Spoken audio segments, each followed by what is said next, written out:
There we go.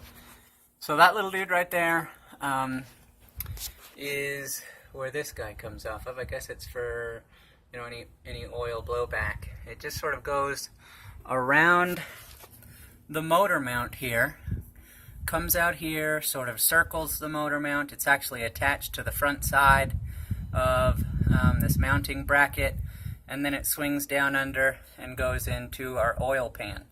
So obviously that would have been a problem if you went to try and pull the motor and that were still connected. Do make sure that you disconnect this little dude prior to trying to do any engine removal. One of the other issues that I discovered is that when you run down to your local auto parts store and you're trying to purchase this little engine mount, they only list right side engine mount. And I was a little concerned about finding the left side, but as it turns out, the left side and the right side engine mounts are actually identical. So no worries there. Just buy two right side engine mounts and they will fit into place. So right up here is coolant return that I kind of mentioned a few times yesterday, but I didn't really show you. That was very easy, just removing the hose clamp and pulling that. Do have a pan sitting underneath it. See, I've got some absorbent material here. I made a huge mess yesterday. As well as the coolant supply. So right there is generally where the thermostat would sit on the coolant supply side to the engine.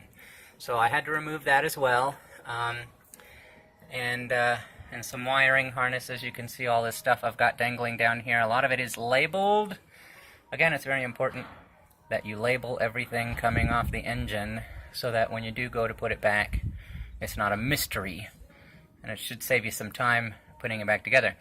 The other thing, I went ahead and increased the height a little bit more to give me about 32 inches. And this little fuel line coming off the tank, it's like a fuel return line. Man, it just started spewing fuel out everywhere. So my solution was some vice grips. You could also have stuck a bolt in the end of it and stuck the hose clamp around the end of the bolt. I'll probably end up changing that over so I don't damage that line. But there it is. Make sure that you cap off any additional fuel lines, because I had, again, a mess down here with fuel leaking everywhere. And that's not a bright idea. Another shot of that very impressive jack that is going to be doing the bulk of the work today. So again, as you can see, I've sort of disconnected everything.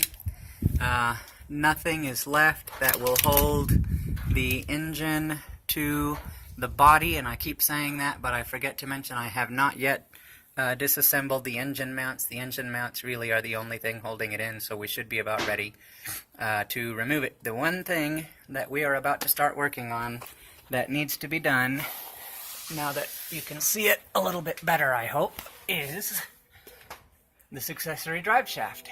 The accessory drive shaft should be about 3 bolts to pull that loose, and I'm going to wire it up with some baling wire to keep it in place. I'll get back on here and make another little video when we finish that, and then we should be removing the engine. I'm pretty thrilled about that, so we'll update shortly.